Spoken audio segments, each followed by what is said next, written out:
പാലക്കാട് ഉപതെരഞ്ഞെടുപ്പിൽ വോട്ടെടുപ്പ് പുരോഗമിക്കുന്നു.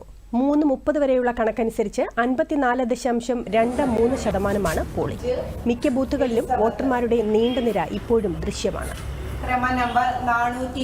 ചില ബൂത്തുകളിൽ വോട്ടിംഗ് മെഷീന്റെ സാങ്കേതിക തകരാറിനെ തുടർന്ന് പോളിംഗ് സാവധാനമാണ് നടക്കുന്നത്.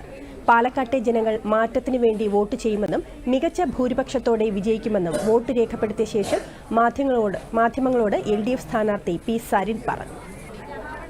വോട്ടർമാർ വികസനം മാത്രമേ പരിഗണിക്കൂ. അവർക്ക് CPM കേന്ദ്ര കമ്മിറ്റി അംഗം AK ബാലൻ പറക്കുന്നം 34 നമ്പർ ബൂത്തിൽ വോട്ട് രേഖപ്പെടുത്തി. ന്യൂനപക്ഷങ്ങൾക്കിടയിൽ CPMന് വലിയ പിന്തുണയാണുള്ളതെന്നും BJP UDF അവിശുദ്ധ കൂട്ടുകെട്ട് ജനം തിരിച്ചറിയുമെന്നും AK ബാലൻ പറഞ്ഞു. 4-ാം ബൂത്തിലാണ് ഞാനും എൻ്റെ ഭാര്യയും വോട്ട് രേഖപ്പെടുത്തിയത്.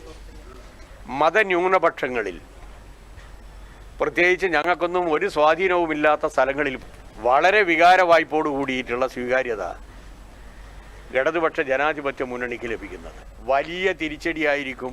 ആകെ 184 പോളിംഗ് ബൂത്തുകളിലാണ് വോട്ടെടുപ്പ്. 10 സ്ഥാനാർത്ഥികളാണ് മത്സര രംഗത്തുള്ളത്. വൈകിട്ട് 6 മണി വരെയാണ് വോട്ടെടുപ്പ്.